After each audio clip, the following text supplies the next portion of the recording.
इस देश की जनता के अधिकार को जो छीना है उसको उखाड़ फेंकेंगे राहुल गांधी जी के नेतृत्व में।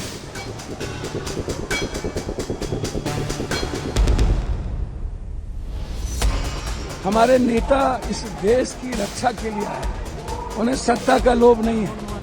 आपकी आवाज को सुनने आ रही है प्रभात खबर इलेक्शन एक्सप्रेस। देखते रहिए प्रभात खबर इलेक्शन एक्सप्रेस।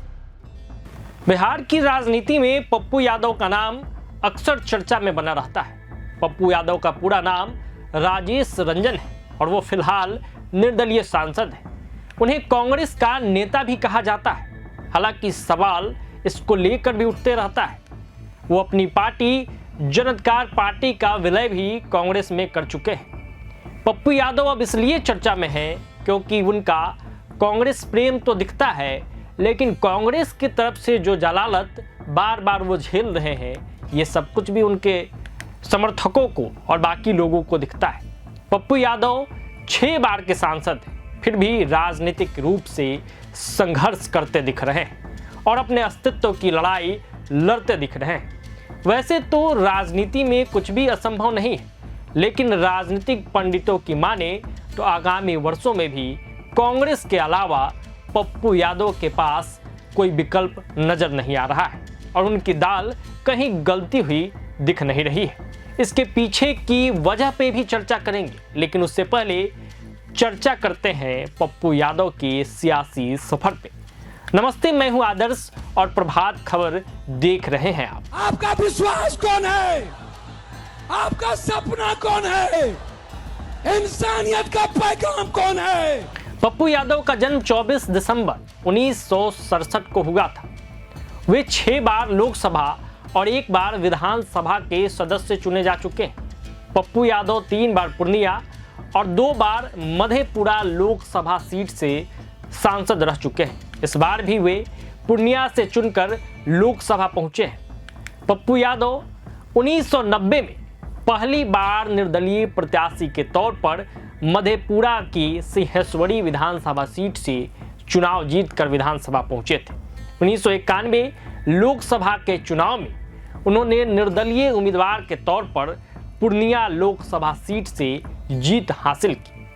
इसके बाद 1996 के लोकसभा चुनाव में समाजवादी पार्टी से पूर्णिया से पप्पू यादव उम्मीदवार बनाए गए। उन्होंने जीत भी हासिल की। फिर 1999 में चुनाव हुआ, पप्पू यादव निर्दलीय लड़े और तीसरी बार सांसद चुने गए। 2004 तक वह आरजेडी में शामिल हो गए और मधेपुरा सीट से चुनाव जीतकर लोकसभा पहुंचे।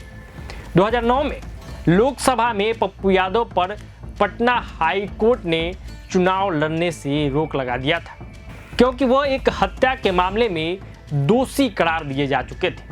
उसके बाद उन्हें आरजेडी से बाहर का रास्ता दिखा दिया गया। बात 2014 लोकसभा चुनाव की करें तो 2014 लोकसभा चुनाव के पहले पप्पू यादव एक बार फिर से आरजेडी में शामिल हुए और पूर्णिया से 5वीं बार सांसद चुने गए। 2019 लोकसभा चुनाव में भी पप्पू यादव ने मधेपुरा से चुनाव लड़ा, लेकिन वो हार गए। अब 2024 लोकसभा चुनाव में निर्दलीय प्रत्याशी के तौर पर वे मैदान में थे और चुनाव जीते भी। लेकिन इसके बावजूद पप्पू यादव की जो हालत अभी देखने को मिल रही है, पप्पू यादव जिस तरीके से लगातार कांग्रेस प्रेम दिखा रहे हैं, लेकिन कांग्रेस है कि भाव ही नहीं दे रही है। इसके पीछे की 2 कहानी है। कांग्रेस नेता राहुल गांधी की मतदाता अधिकार यात्रा के दौरान सासाराम में जो जनसभा हुई, उसमें पप्पू यादव को बोलने का मौका नहीं मिला। उनको मंच पे जो स्थान तो मिला, लेकिन माइक नहीं दिया गया। वहीं ये पहला मौका नहीं है जब महागठबंधन या कांग्रेस के मंच पर पप्पू यादव को नजरअंदाज किया गया। इससे पहले भी 9 जुलाई को बिहार बंद के दौरान महागठबंधन ने पटना में एक मार्च निकाला था और उस दौरान एक ऐसी स्थिति हुई थी जो खूब वायरल हुआ था, जब पप्पू यादव को गाड़ी में नहीं चढ़ने दिया गया और धक्का दे दिया गया। इसके बावजूद पप्पू यादव ये कहते दिखे कि कांग्रेस उनका प्रेम है और वो मरते दम तक कांग्रेस में रहेंगे। अब वजह जानिए कि आखिर पप्पू यादव कांग्रेस के प्रति इतना प्रेम क्यों दिखा रहे हैं। पप्पू यादव कांग्रेस में है भी और नहीं भी हैं। अपने को कांग्रेस के करीब बताते हैं। कांग्रेस की जो सभाएं हो रही हैं, राहुल गांधी की अगुवाई में मतदाता अधिकार यात्रा चल रही है, उस यात्रा में वो साथ हैं, उनके पीछे चल रहे हैं। लेकिन आप देखें तो कांग्रेस से एक दूरी भी है उनकी। क्या कारण है? दूरी का एक सबसे बड़ा कारण कांग्रेस के साथ राजद का भी होना एक प्रमुख कारण माना जा रहा है। राजद पप्पू यादव को खासकर उस इलाके में, सीमांचल के जो जिले हैं उस इलाके में पप्पू यादव का नेतृत्व स्वीकार करने की स्थिति में नहीं है। कारण एक तो यादव होना, पप्पू यादव का, यादव मतदाताओं के बीच पप्पू यादव का भी एक वर्चस्व या एक दबदबा होना है। दूसरा, उस इलाके में अल्पसंख्यक मतदाताओं की अच्छी तादाद है और पप्पू यादव यहाँ भी कहीं ना कहीं दखल रखते हैं। राजद जो उसका कोर समीकरण है MUY, मुस्लिम और यादव, तो मुस्लिम मतदाताओं के ऊपर यादव अपना एकाधिकार चाहता है। इन वोटरों के बीच में गोलबंदी, लामबंदी, एकाधिकार की जो लड़ाई है वो सबसे बड़ी बाधा पप्पू यादव और राजद और कांग्रेस का जो त्रिकोणात्मक एक ट्रायंगल बना है बिहार के पॉलिटिक्स पे, वो एक सबसे बड़ा कारण है। पप्पू यादव, अभी आप जानते हैं कि पटना में जब वोटर अधिकार को लेकर कांग्रेस और राजद की यात्रा शुरू हुई, इनकम टैक्स चौराहे से निर्वाचन कार्यालय के बीच जब गए तो गाड़ी पे एक पप्पू यादव को चढ़ने नहीं दिया गया। उस पर गाड़ी पर तेजस्वी यादव भी सवार थे, राहुल गांधी थे, कांग्रेस के कुछ नेता थे, राजद के भी कुछ नेता थे। पप्पू यादव ने कोशिश की लेकिन वो चढ़ नहीं पाए। बाद में पप्पू यादव ने सफाई दी कि वो चढ़ नहीं पाए वो किसी कारण से।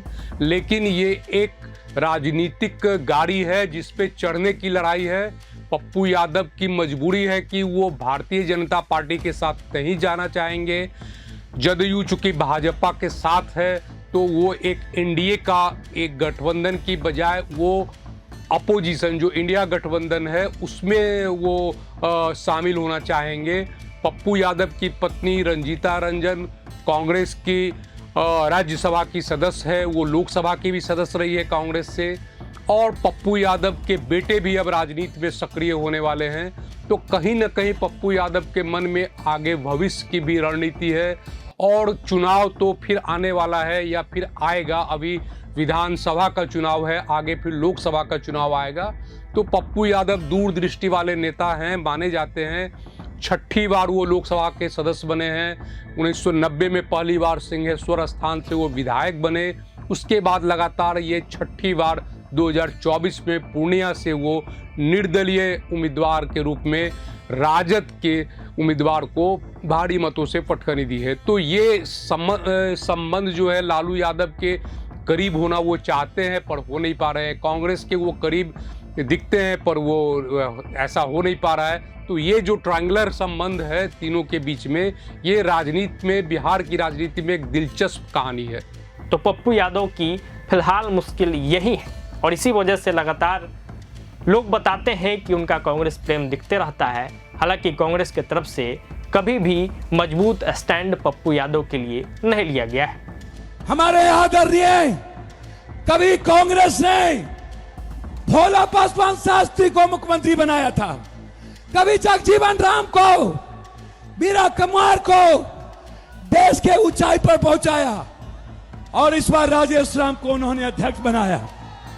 अब आगे इस रिश्ते का क्या होता है, पप्पू यादव कब तक कांग्रेस में बने रहते हैं, विधानसभा चुनाव के दरमियान पप्पू यादव का क्या स्टैंड रहेगा, इस पर सबकी नजरें रहेगी। जैसे ही कोई अपडेट आएगा वो जरूर हम बताएंगे। फिलहाल इस किस्सा में इतना ही। प्रभात खबर पर लगातार अलग अलग जो बिहार के राजनीतिज्ञ हैं, जो नेता हैं, उनसे जुड़ी हुई किस्से और कहानियों के साथ हम हाजिर रहे। अभी के लिए इतना ही, दीजिए इजाजत। बहुत बहुत धन्यवाद।